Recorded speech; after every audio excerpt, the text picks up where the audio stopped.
The glass doors of Riverside Behavioral Health Center slid open, and Nadine Ellis walked out carrying a brown accordion folder. It was a Tuesday morning in Columbus, Ohio, and the air felt different than she remembered. 8 months ago, she had been brought through those same doors on a stretcher. Now she walked on her own 2 feet. A nurse held the door behind her. Nadine did not look back. The folder was heavy. Inside were 31 typed letters, a handwritten notebook with a blue cover, 2 medical capacity evaluations, and a copy of every financial record her husband thought she would never see. Her hands were steady. Her signature had never wavered. Not once in all 8 months. Derek Ellis had been her husband for 31 years. He was a financial advisor, well known in Columbus, respected at their church, trusted by their neighbors. When the neurologist said early-onset Parkinson's, Derek had held her hand in the car and said, "We'll get through this together." By the following week, he had filed emergency guardianship papers in Franklin County Probate Court. The petition said she was cognitively impaired. It said she could not manage her own affairs. A judge signed a temporary order, and 2 officers arrived at their home on a Wednesday afternoon while Derek was at a meeting downtown. Nadine remembered the sound of the stretcher wheels on the tile floor. She remembered the intake nurse asking her to remove her watch. She remembered thinking very clearly that she needed to remember everything. Now, 8 months later, she stood on the sidewalk outside Riverside and waited. A silver sedan pulled up. The woman driving was young, with dark hair pulled back. She got out and opened the passenger door without a word. Her name was Nina Patel. She worked for George Preston, an elder law attorney on East Broad Street. Nadine had never met George in person. They had spoken only by phone during scheduled calls that Rosa Alvarez, the night nurse, had quietly arranged. Nadine got into the car. Nina handed her a cup of coffee. It was warm, not hot. Nadine wrapped both hands around it and held still for a moment. "Mr. Preston is waiting," Nina said. "He has the audit." Nadine nodded. She did not ask what the audit said. She already knew. She had written most of the account numbers herself, late at night, in a notebook that smelled like facility soap. She had asked Rosa for a specific brand of pen because the ink needed to last. The sedan pulled away from the curb. Through the window, Nadine watched the building shrink in the side mirror. The windows on the 3rd floor were dark. That was the locked unit. That was where she had learned to hold still when Derek visited, to let her hands tremble just enough, to say very little, to write everything down after he left. Derek had laughed at the notebook. He had picked it up once during a visit, flipped through 3 pages, and set it back on the tray table. "She can barely hold a fork," he had said to the attending physician. The physician had not corrected him. Nadine had not corrected him either. She had watched him set the notebook down and thought very clearly, "Keep writing." Now the notebook was in the folder on her lap. The ink had held. Nina drove east on Broad Street. The courthouse was 12 minutes away. Judge Meredith Cole had reviewed the motion to terminate guardianship and the counter-petition for financial fraud. The hearing was set for Thursday. George Preston had filed everything on time. Nadine had made sure of that, letter by letter, phone call by phone call, from a room where she was supposed to have forgotten how the world worked. She took a sip of the coffee. It was good. She set the cup in the holder and opened the folder. The first page was a typed letter dated 4 months earlier. It was addressed to George Preston and signed by Dr. Helen Chen, the hospitalist who had conducted the initial capacity evaluation. The letter said one thing that mattered. Nadine Ellis knew exactly what she was doing. She closed the folder. The courthouse was close now. Through the windshield, she could see the stone columns and the wide steps. She had walked those steps once before, years ago, when she and Derek bought their first house. She had signed every paper he put in front of her. She had trusted him completely. That was the last time. Nina parked the car. Nadine picked up the folder and opened the door. The morning air was cool. She stood on the sidewalk and looked up at the building where, in 2 days, a judge would read every page she had carried out of that facility. Derek would be there. His attorney, Martin Hale, would be there. They would see her walk in on her own 2 feet, carrying a folder full of things they thought she could no longer understand. If you know someone who has been underestimated during the hardest chapter of their life, stay with this story. The diagnosis came on a Thursday in March. Dr. Helen Chen sat across from Nadine in a small office at Ohio State's Wexner Medical Center. She spoke carefully, using words like early stage and manageable and quality of life. The MRI images showed dark spots that were small but clear, early-onset Parkinson's disease. Dr. Chen said it plainly after the careful words were done. She said Nadine would likely maintain cognitive function for years. She mentioned medications, therapies, clinical trials. She handed Nadine a printed packet of information. Derek sat in the chair beside her. He had driven her to the appointment, held her coat while she checked in, brought her water without being asked. A good husband. Everyone in the waiting room would have thought so. In the car afterward, he was quiet for a long time. The trees along Lane Avenue were just starting to bud. "We'll get through this together," Derek said. He reached over and squeezed her hand. His grip was firm, practiced. 31 years of marriage had given him a vocabulary of gestures that looked like love from the outside. He was already thinking about the money. The house on Tremont Road, the rental property in German Village, the retirement accounts, the life insurance policy with the rider he had added 2 years earlier without telling her. He was thinking about what cognitively impaired could mean if a judge believed it. The first sign came 6 days later. Nadine was making coffee when she overheard Derek on the phone in his study. The door was half open. His voice was low, businesslike. She heard the words emergency petition and temporary guardianship and capacity evaluation. She heard him say, "The diagnosis is enough. We just need the right doctor." Her left hand trembled. She went back to the kitchen, poured her coffee, and opened the packet Dr. Chen had given her. She read every page. She learned that cognitive impairment was not guaranteed, and that a proper capacity evaluation could prove she was still sharp. Over the next 2 weeks, Nadine began to pay attention. She opened the filing cabinet while Derek was at work. She found their tax returns, but only the last 3 years. The older ones were gone. She found the deed to the house on Tremont Road, but the second page was missing. The page with both their names. She found a bank statement from an account she did not recognize, with a balance of $11,000 listed under a company called Ridgeline Holdings, LLC.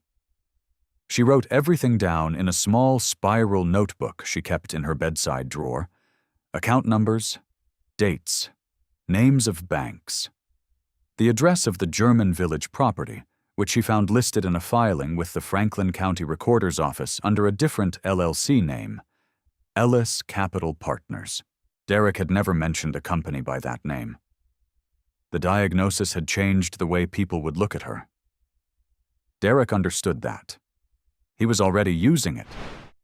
But the diagnosis had also changed the way she looked at herself. Today, her mind was clear. Her memory was sharp. Her hands could still write. She had a window. She did not know how long it would stay open.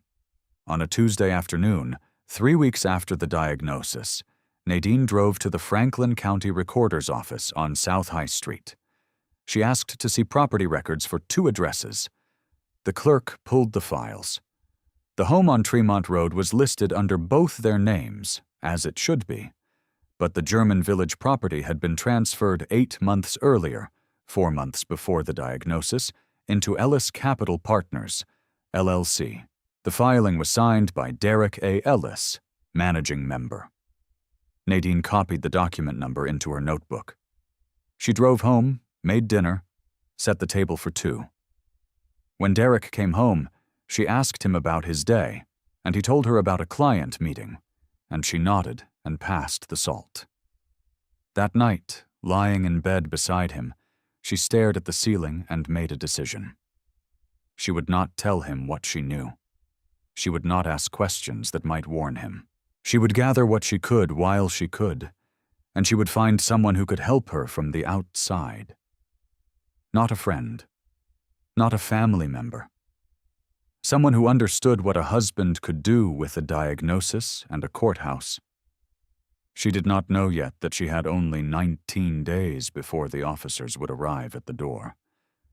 But she knew the window was closing.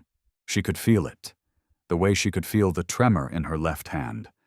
Subtle, persistent, and impossible to ignore. The officers arrived on a Wednesday, 2 weeks after Nadine visited the recorder's office. She had been expecting something. Not the exact shape of it, but the weight. Derek had been too quiet lately, too careful with his smiles. Nadine was folding laundry in the living room when the doorbell rang.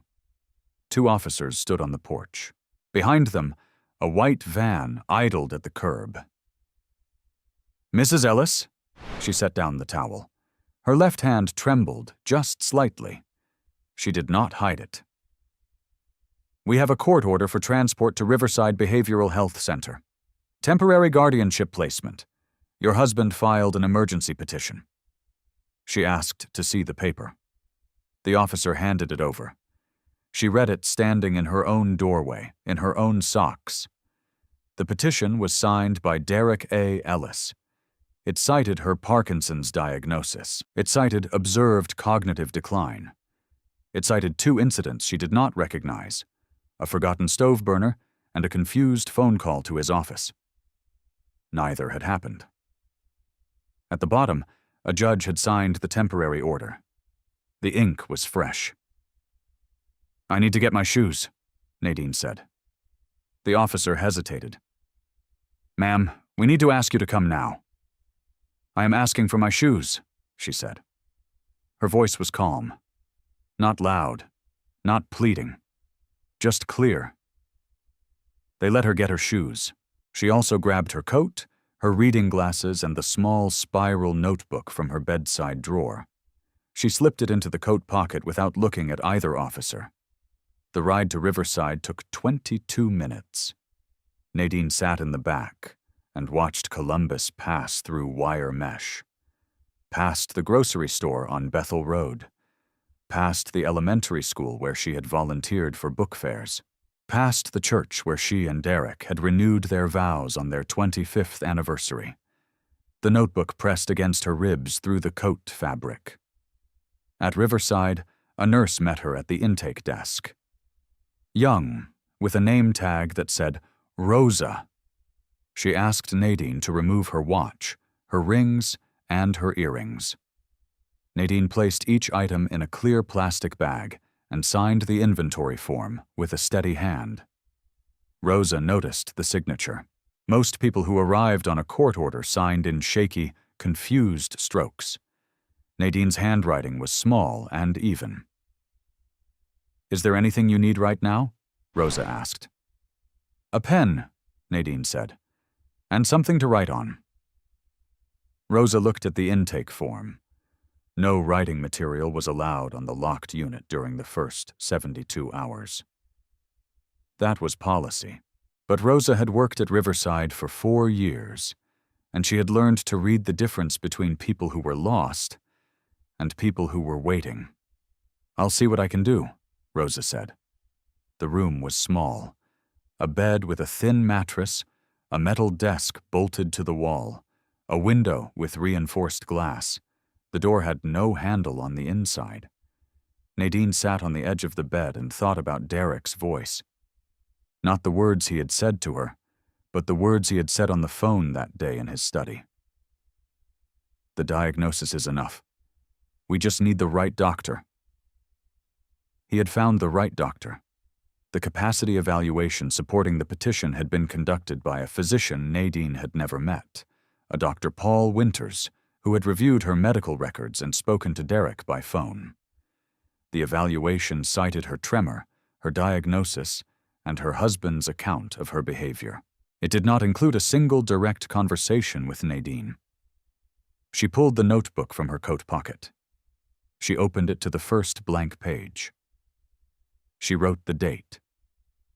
She wrote the name of the judge who had signed the order. She wrote the name of the doctor who had never examined her. Then she wrote every account number she had copied from the filing cabinet, every property address, every LLC name, every date she had found at the recorder's office. Her left hand trembled. The letters were still clear.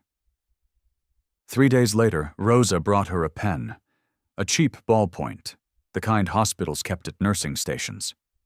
Rosa handed it to her during a routine check and said nothing. Nadine took it and said, "Thank you." Rosa nodded and closed the door. That night, Nadine began the real record. Not just what she had found before the commitment, but what she remembered. Every conversation she had overheard, every document she had touched, every lie Derek had told their friends and family about her condition. She wrote it all down in small, careful handwriting, page after page, by the thin light that stayed on in the room all night. Derek visited 4 days later. He brought flowers and a card signed by their neighbors. He sat in the plastic chair beside her bed and held her hand and told her he was working with the doctors to get her the best care possible. His eyes were kind. His voice was gentle. He looked like a man who loved his wife. "I brought you some things from home," he said. He placed a bag on the desk. 2 sweaters, a pair of slippers, and a paperback novel. She noticed what was not in the bag. No phone, no laptop, no mail. "Thank you," she said. "The doctors say you're adjusting well," Derek said. "That's good. I want you to rest. Don't worry about anything at home. I'm handling everything." She looked at him. 31 years. She knew every line on his face. She knew the way he held his coffee cup, the way he checked his watch when he was bored, the way he smiled when he had already decided something and was waiting for the other person to catch up. He was smiling now. "I know you are," she said. He patted her hand and left. The door closed behind him with a soft click. Nadine sat very still for a long time. Then she opened the notebook to a fresh page and wrote down everything he had said and everything he had not said, and the exact expression on his face when he told her not to worry. The notebook grew. 1 page became 10, then 30. Nadine wrote in the quiet hours after the night shift changed, when the hallway was dim and the only sound was the hum of the air vent. She wrote about the German Village property, Ridgeline Holdings, Ellis Capital Partners. She wrote the account numbers she had memorized from the filing cabinet, the dates on the recorder's office documents, the missing second page of their home deed. She wrote about Derek's visit. Not just his words, but the practiced grip on her hand, the smile that arrived before the sentence was finished. By the end of the 2nd week, the notebook was half full. Rosa brought her a second pen without being asked. She left it on the tray table during a blood pressure check and said, "You might need a backup." Nadine looked up. Rosa's face was professional, neutral, but her eyes held something careful, something that looked like respect. Nadine started writing letters. She copied them onto loose sheets of paper Rosa had slipped between the pages of a library book. The letters were addressed to a name Nadine had found in a Columbus Bar Association directory before the commitment. George Preston, elder law attorney on East Broad Street. The first letter was 3 pages long. Careful, even handwriting explaining who she was, how she had been committed, and what she had found in her husband's filing cabinet. Every account number, every property address, every LLC, the capacity evaluation conducted by a doctor who had never spoken to her. She handed the letter to Rosa during a Tuesday evening check. "Can you mail this?" Rosa took the folded pages without reading them. She tucked them into her scrub pocket. "I'll take care of it."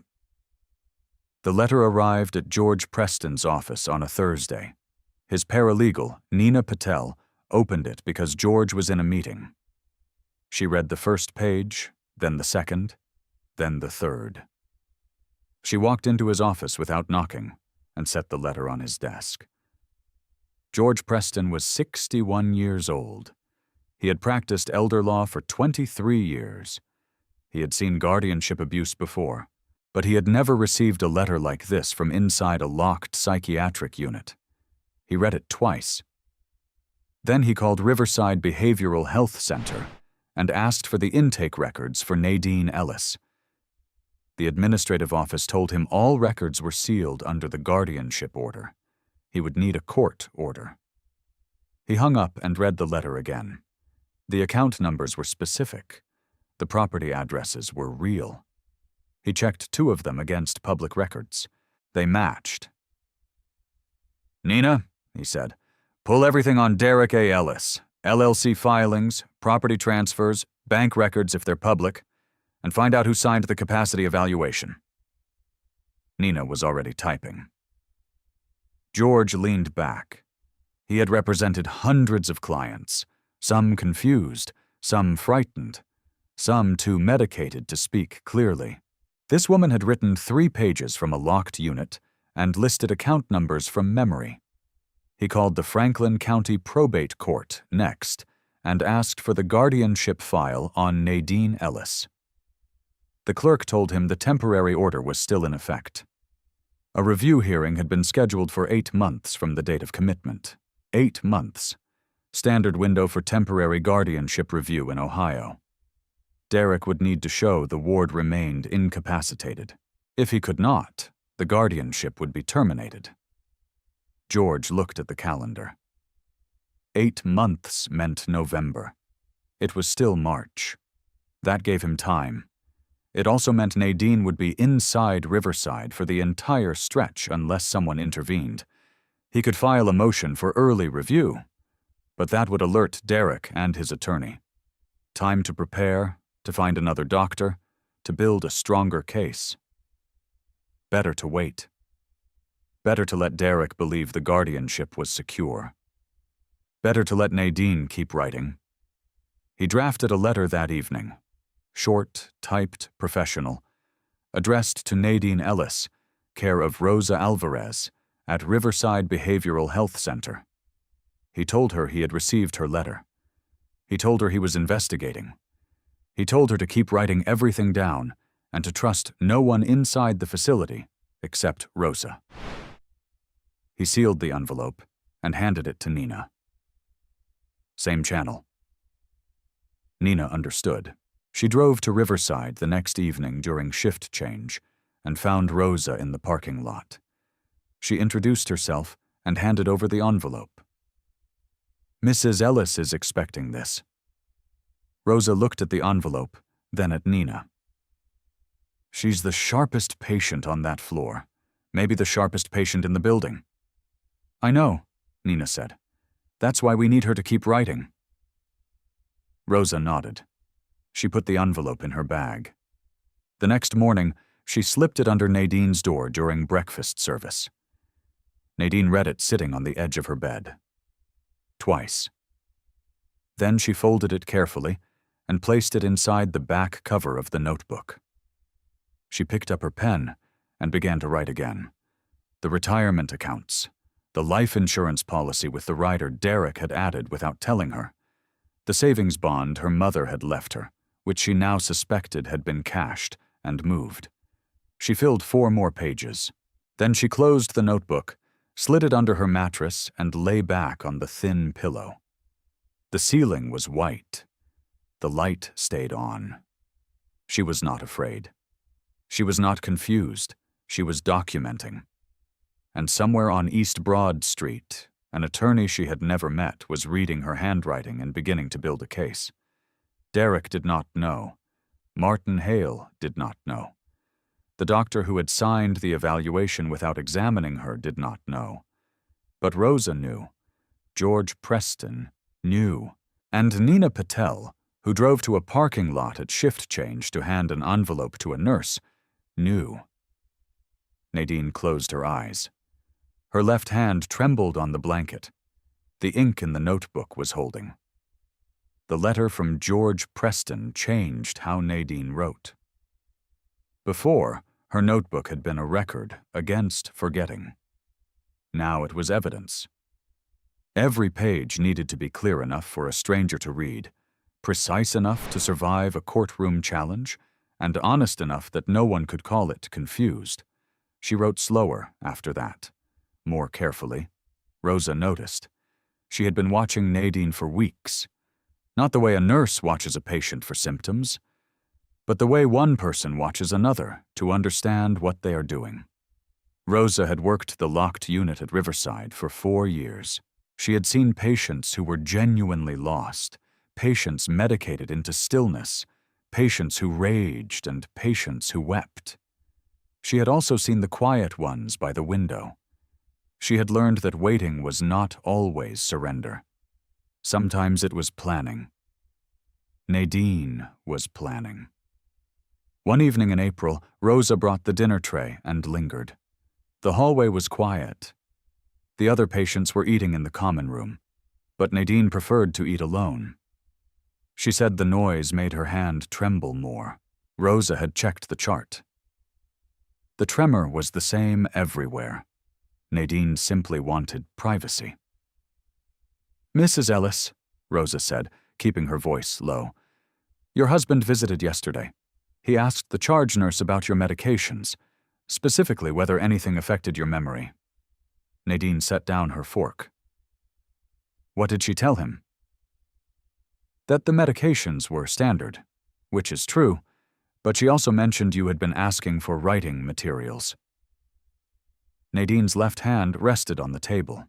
The tremor was there, slight and familiar. "He wants the pen taken away," Nadine said. "I think so. He didn't file a formal request.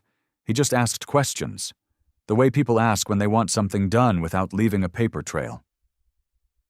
Rosa sat down in the plastic chair across from the desk. "Your chart says cognitive impairment. Your handwriting says something different. You write in straight lines. You don't cross things out. You don't repeat yourself. And you've been here 6 weeks and never once asked me what day it was." Nadine's mouth twitched. "I know what day it is." "I know you do." "My husband is a financial advisor," Nadine said. "He controls every account, every property, every document in our marriage. He used my diagnosis to have me committed. The doctor who signed the capacity evaluation never examined me. I've been documenting everything: account numbers, property addresses, dates of transfers. An attorney named George Preston has my letters and is building a case. She said it like a list, no plea, just facts. I need the pen, I need the paper, and I need you to keep mailing the letters." "I already am," Rosa said. "I know. But if Derek finds out, he will file a complaint. He will say you are enabling a cognitively impaired patient. He will try to get you fired." Rosa leaned forward. "My mother spent the last 2 years of her life in a facility where no one listened to her. She had Parkinson's. She couldn't speak clearly, but she understood everything. The staff treated her like furniture." She paused. "Your husband is using the imperfections of a place like this. Then we understand each other." "We do." Rosa picked up the tray. At the door, she turned back. "He's coming Saturday. He's bringing someone. A man in a suit. The front desk didn't get a name." "That will be his attorney, Martin Hale." "How do you know?" "Because Derek always brings a lawyer when he wants to change the terms." Rosa nodded. "Nina called this afternoon. Mr. Preston has pulled the property records, the German village transfer and the LLC filings. He's requesting the original capacity evaluation from Dr. Winters." "And the financial audit?" "In progress. He needs another few weeks." Nadine picked up her pen. "Then I'll keep writing." Rosa left. The door clicked shut. Nadine opened the notebook to a fresh page. She wrote the date. She wrote that Derek was bringing his attorney on Saturday. She wrote that George Preston had the property records. Then she turned to an earlier page and began cross-referencing, matching account numbers she had memorized against dates from the recorder's office, building a timeline of transfers that started 2 years before the diagnosis. Her left hand trembled. The ink held. She wrote for 3 hours. When she finished, she counted the pages. 47. She slid the notebook under her mattress and lay back on the thin pillow. The ceiling was white. The light stayed on. In the morning, she would need to be calm during vitals. She would eat breakfast in the common room and sit quietly during group therapy and answer the psychiatrist's questions with just enough confusion to keep her chart consistent, but not enough to undermine the capacity evaluation George would eventually need. It was a narrow line. She had been walking it for 6 weeks. Derek was bringing his lawyer on Saturday. That meant he was worried. Not enough to stop, but enough to want a professional watching. Martin Hale would observe her speech, her posture, her responses. He would take notes and report back. Nadine closed her eyes. She knew what Martin Hale would see. A woman in a hospital gown, sitting quietly in a locked room, with a slight tremor in her left hand. He would see exactly what she wanted him to see. What he would not see was the notebook under the mattress. He would not see the letters that had already crossed Columbus in a nurse's scrub pocket. He would not see the attorney on East Broad Street pulling property records and requesting capacity evaluations and building a case one document at a time. She thought about the house on Tremont Road, the house she and Derek had bought 30 years ago, where she had raised their children and signed every paper he put in front of her. The second page of the deed was still missing. But she had the document number, and George Preston had it now, too. If you know someone who has been kept quiet by the people who were supposed to protect them, stay with this story. Derek brought his lawyer on a Saturday, just as Rosa had warned. Martin Hale was taller than Nadine expected. Gray suit, leather notebook.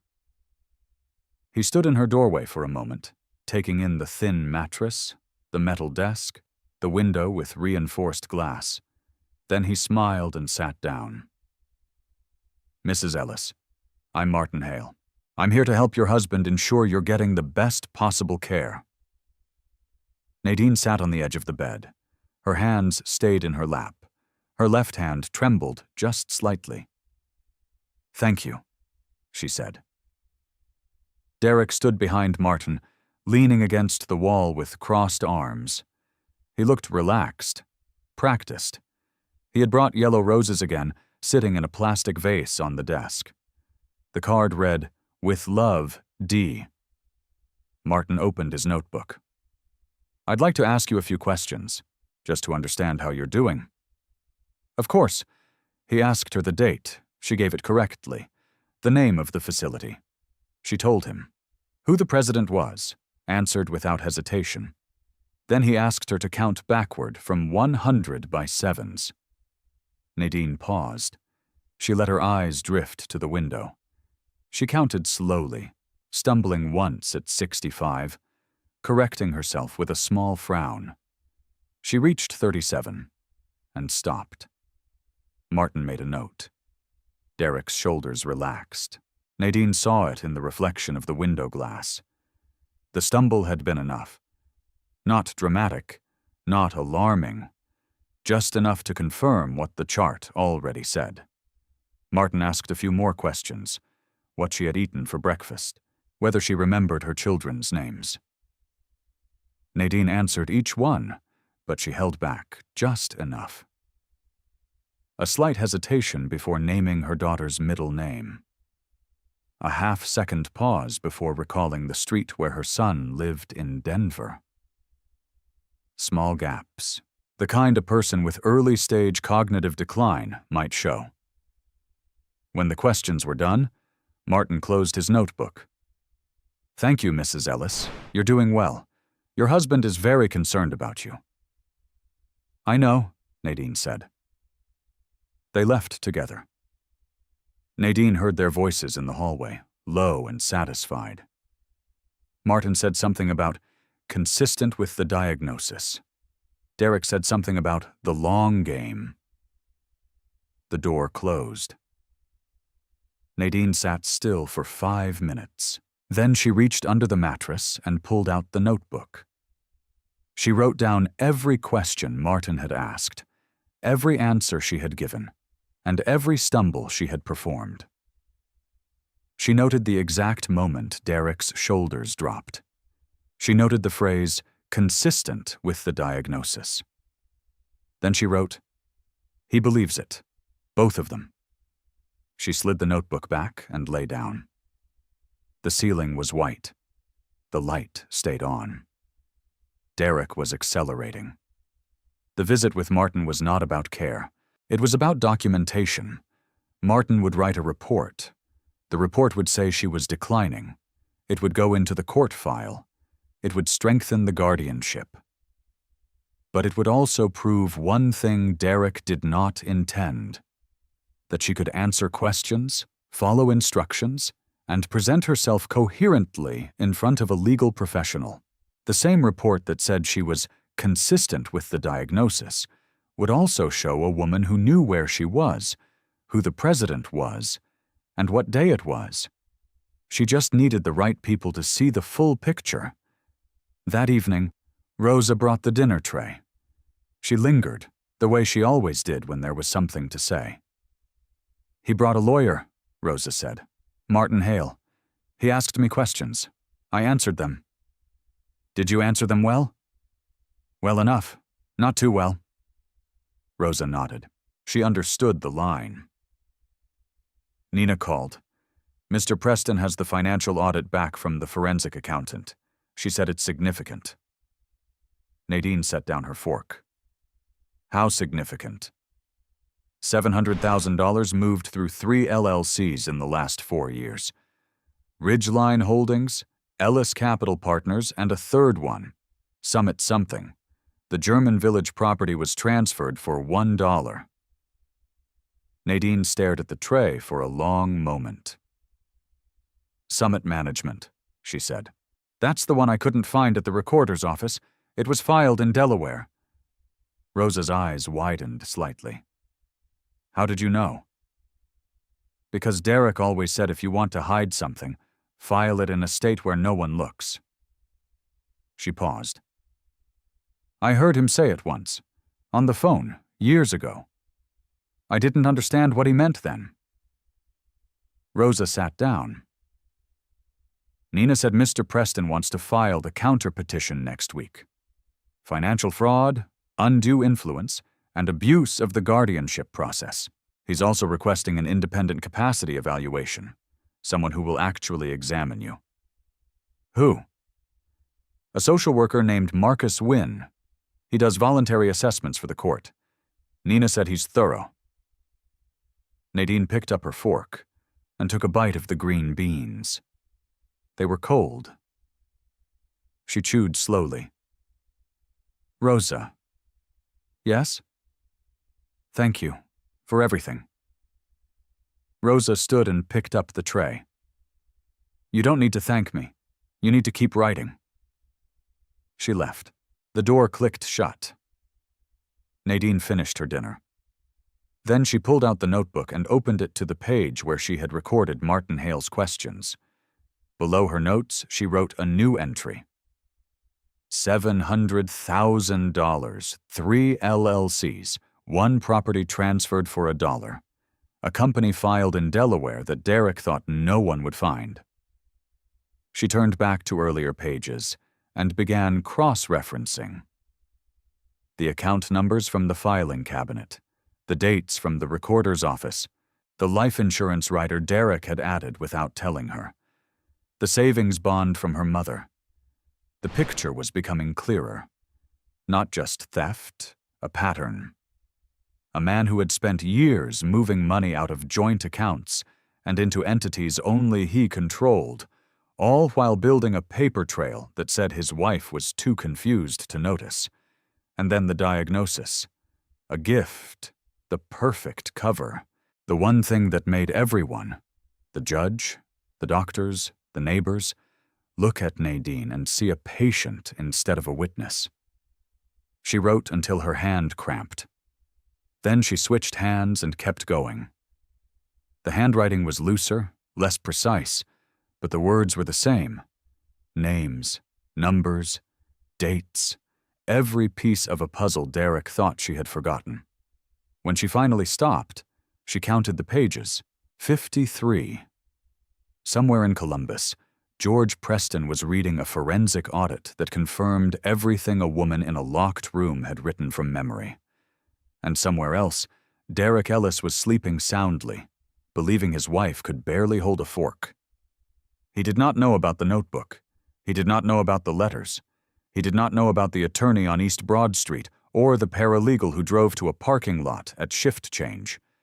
But he was about to find out. Not tonight, but soon, when the motion was filed and the counter-petition landed on his desk, and a judge looked at 2 very different pictures of the same woman. Nadine closed her eyes. Her left hand trembled on the blanket. The ink in the notebook was still holding. Marcus Wynne arrived at Riverside on a Thursday morning in late October. He carried a leather briefcase and a clipboard. The front desk called upstairs. 20 minutes later, Nadine was sitting across from him in a small conference room she had never been allowed to use before. He was younger than she expected. Late 40s, with reading glasses pushed up on his forehead and a voice that was quiet without being soft.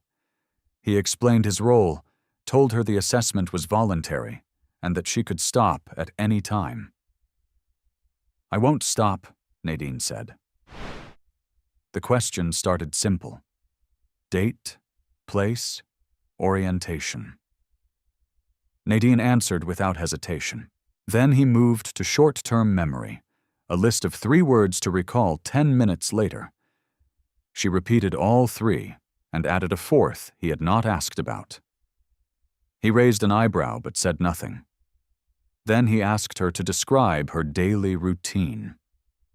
Nadine told him about waking at 6, the morning vitals, breakfast in the common room, group therapy twice a week.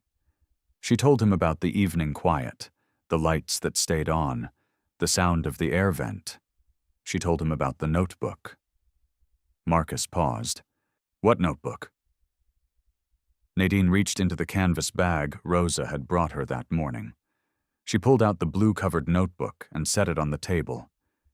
It was thick now, nearly 70 pages, filled edge to edge with small, even handwriting. "This is what I've been writing since the second week I was here," she said.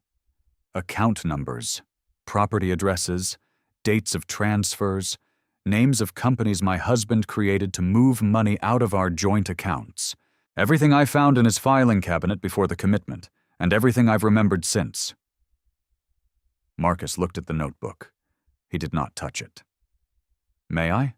he asked. She nodded. He opened to the first page. He read slowly, turning pages with care. He did not react the way Derek had, with amusement, with dismissal. He read the way a person reads something that matters. After 10 minutes, he looked up. "Mrs. Ellis, these entries are detailed. The handwriting is consistent. The dates are sequential. There are no gaps. I know. Your chart says cognitive impairment. Your husband's petition cited confusion, memory loss, and inability to manage daily tasks. I know that too. He turned to a page near the middle. This entry, October 3rd.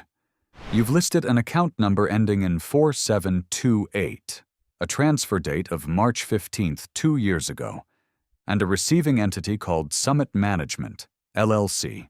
Is this something you observed directly? I copied it from a bank statement in my husband's filing cabinet on March 9th, 4 days after my diagnosis. I wrote it in a smaller notebook I kept in my bedside drawer. When I was brought here, I transferred everything into this one from memory. He turned more pages. He stopped at the entry where she had recorded Martin Hale's questions from his visit. Every question, every answer, every stumble she had performed on purpose. He read that page twice. You deliberately answered some questions incorrectly, he said. It was not a question. I answered them the way a person with early-stage cognitive decline might answer, not dramatically, just enough to keep my chart consistent. Why? Because my husband was watching, and his attorney was taking notes. If I had answered perfectly, they would have changed their approach.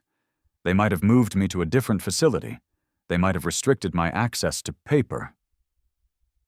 Marcus set the notebook down. He removed his glasses and cleaned them with his tie. He was quiet for a long time. Mrs. Ellis, I'm going to conduct a formal cognitive assessment. Standard protocol. I'll be scoring it myself, and the results will go directly to the court. Do you understand? Yes. Are you ready? I've been ready for 7 months. The assessment took 90 minutes. Nadine answered every question. She completed every task. When he asked her to draw a clock, she drew one with the hands at 10 past 11, every number in place, the circle unbroken. When he asked her to write a sentence, she wrote, "My name is Nadine Ellis, and I know exactly what I am doing." When it was over, Marcus gathered his papers and placed them in his briefcase. He looked at her for a moment. I'm going to request your medical records from Dr. Winters, the physician who signed the original capacity evaluation. I'd also like to review the intake notes from your first 72 hours here. You'll find that Dr. Winters never examined me in person. He reviewed records and spoke to my husband by phone. I'll verify that. He stood. Mrs. Ellis, I've conducted over 200 of these assessments. I want you to know something. She looked up. The woman sitting across from me does not belong in this facility. He picked up his briefcase. At the door, he paused. May I take the notebook? I'd like to include it in my report. Nadine considered this. The notebook was everything. Every page, every number, every memory she had fought to preserve. If it left her hands, she would have no copy. Then she thought of Rosa, who had smuggled letters for 7 months. She thought of George Preston, who had never met her but believed her handwriting. She thought of Nina Patel, who drove to parking lots at shift change. Take it, she said, but I want it back. You'll get it back. I'll deliver it personally. He left. The door clicked shut. Nadine sat alone in the conference room. The table was bare. The chair across from her was empty. She had just given away the most important thing she owned. But she did not feel loss. She felt something she had not felt in 7 months. She felt light. That evening, Rosa brought dinner. She set the tray on the desk and lingered. Nina called, Rosa said. George filed the motion this morning. Motion to terminate guardianship. Counter petition for financial fraud, undue influence, and abuse of process. Everything. When is the hearing? November 14th, 2 weeks from Thursday. Nadine did the math. 8 months and 6 days from the date she was brought in on a stretcher. "Judge Cole?" she asked. "Yes, she's the one who signed the original order." Nadine picked up her fork. The green beans were cold again. She did not mind. "Rosa." "Yes?" "He's going to fight this. Derek will bring Martin Hale. They'll say I was coached. They'll say the notebook was influenced. They'll say you helped me." Rosa sat down. "Let them. I documented every interaction I had with you. Times, dates, what was said. Nina has copies." "You thought of that?" "I've worked in this building for 4 years. I've seen what happens when someone fights back and has no paper trail." Nadine took a bite. She chewed slowly. 2 weeks, she said. 2 weeks. Rosa left. Nadine finished her dinner and sat in the quiet. The ceiling was white. The light stayed on. But something was different now. The notebook was gone, in the hands of a man who had looked at her and seen what Derek never wanted anyone to see. She folded her hands in her lap. Her left hand trembled, just slightly. In 2 weeks, she would walk into a courtroom. The same courthouse where she had once signed every paper Derek put in front of her. The same judge who had signed the temporary order. But this time, she would not be signing. She would be speaking, and everything she said would be backed by 70 pages of handwriting that no one could call confused. If you know someone who has been waiting for the right moment to be heard, stay with this story. The courtroom on the 3rd floor of the Franklin County Courthouse smelled like old paper and floor polish. Thursday morning, November 14th. Judge Meredith Cole sat behind the bench, reading from a thick folder. Derek was already there. Navy suit, pressed shirt, the kind of man people trusted with their retirement savings. Martin Hale sat beside him. When Nadine walked in, Derek's hand went to his tie. A small adjustment, the kind he made when things were not going his way. Nadine sat at the table on the left, George Preston beside her with a stack of folders and the brown accordion folder. Nina Patel behind them, laptop open. Nadine wore a blue dress she had owned for years, no wrinkles. Inside the accordion folder were 31 letters, the forensic audit, property records, capacity evaluations from both Dr. Winters and Marcus Wynne, and the original notebook, returned by Marcus 3 days earlier with a typed cover letter calling it the most coherent and detailed record of financial activity he had encountered in 23 years of practice. Judge Cole looked up. "Mr. Hale, your client is seeking to maintain permanent guardianship over Nadine Ellis. On what grounds?" Martin stood. He cited the Parkinson's diagnosis. He cited Dr. Winters' evaluation. He cited the intake notes from Riverside. Tremor, confusion, difficulty with daily tasks. He said Nadine had been well cared for, and that removing the guardianship would put her at risk. He did not mention the notebook. He did not mention the forensic audit because he had only received it 3 days ago and had not yet found a way to explain $700,000 moved through 3 LLCs. Judge Cole listened. She wrote nothing. Then she turned to George. George began with the capacity evaluation. "Your Honor, the original petition was supported by a capacity evaluation from Dr. Paul Winters. Dr. Winters reviewed medical records and spoke to the petitioner by phone. He did not examine Nadine Ellis in person. He did not speak to her. He did not observe her." He placed a document on the bench. 3 pages, it cites the Parkinson's diagnosis and the husband's account. It does not contain a single direct observation of the respondent. He placed a second document beside it. This is the evaluation conducted by Marcus Wynne, a licensed social worker retained by this court. Mr. Wynne conducted a 90-minute in-person assessment. He administered a full cognitive battery. He reviewed the respondent's medical records, her daily functioning, and a handwritten notebook she maintained during her 8 months of placement. He paused. "I'd like to call Mr. Wynne." Marcus took the stand. He described the assessment in plain terms. Nadine had answered every orientation question correctly. She had recalled all 3 test words and added a 4th. She had drawn a clock with every number in place. She had written a sentence. "My name is Nadine Ellis, and I know exactly what I am doing." "In your professional opinion, is Nadine Ellis cognitively impaired?" George asked. "No," Marcus said. "She is sharp, organized, and fully capable of managing her own affairs." Martin objected. The assessment came after 8 months of medication adjustment. Judge Cole overruled him. George entered the notebook into evidence. Marcus described it. 70 pages of sequential entries listing account numbers, property addresses, transfer dates, company names, consistent handwriting. Every entry matched the financial audit line for line.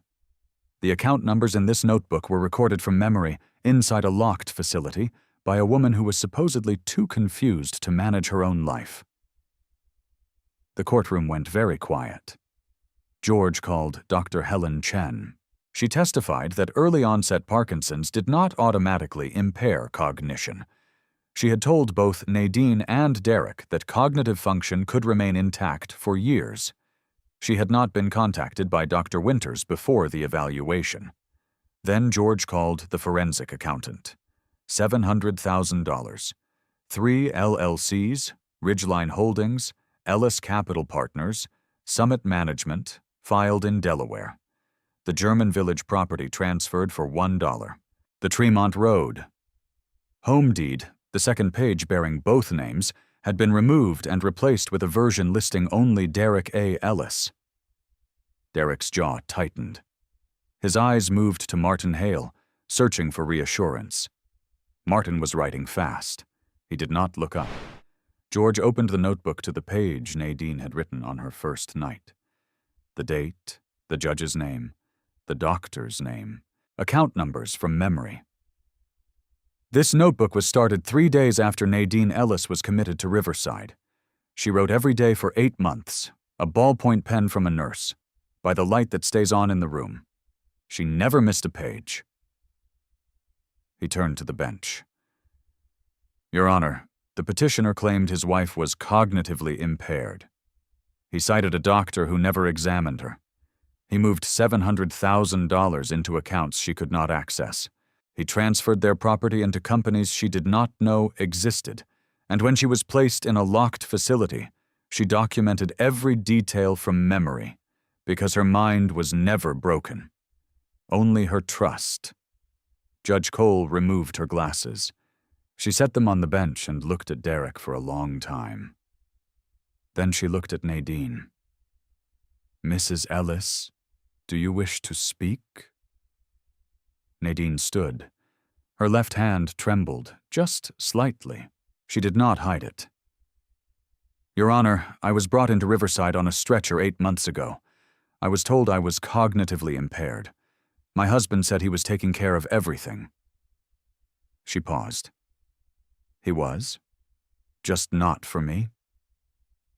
"I spent 8 months in a locked room with a thin mattress and a light that never turned off. I wrote every day. Every account number I had memorized. Every property, every transfer. I wrote it because I knew that if I didn't, no one would believe me. A woman with Parkinson's, shaking in a hospital gown, who would listen?" She looked at Derek. He was staring at the table. "I listened to myself," she said. "That was enough." Judge Cole nodded. "The temporary guardianship of Nadine Ellis is terminated, effective immediately. The counter-petition for financial fraud, undue influence, and abuse of process is sustained. I am referring the financial findings to the Franklin County Prosecutor's Office for investigation." She turned to Derek. "Mr. Ellis, you are ordered to restore all assets, property, and accounts to their original status within 30 days. You are prohibited from transferring, selling, or encumbering any jointly held property pending further order of this court." A pause. And, Mr. Ellis, I will be asking the prosecutor to review whether the original capacity evaluation was obtained under false pretenses. Derek did not speak. Martin placed a hand on his arm. Not comfort, the kind of gesture a lawyer makes when he is telling his client to stay silent. Nadine sat down. George placed a hand on the folder. Nina closed her laptop.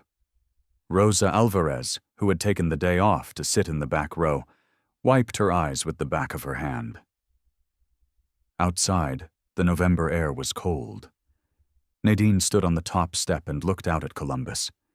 The city was the same. The streets were the same. But she was not. She carried the brown folder under her arm. The letters, the audit, the evaluations, and the notebook, 70 pages of handwriting that had survived a locked room, and a husband who thought she had forgotten how the world worked. George walked out behind her. The assets will take time. The prosecutor will take longer. But the guardianship is done. You're free. Nadine nodded. I know. She walked down the steps. Her left hand trembled in the cold. She did not put it in her pocket. She let it shake openly in the daylight, where everyone could see. The tremor was hers. The notebook was hers. The 8 months were hers. And now, so was everything else. If you know someone sitting beside a hospital bed tonight, wondering if anyone will ever believe them, share this story.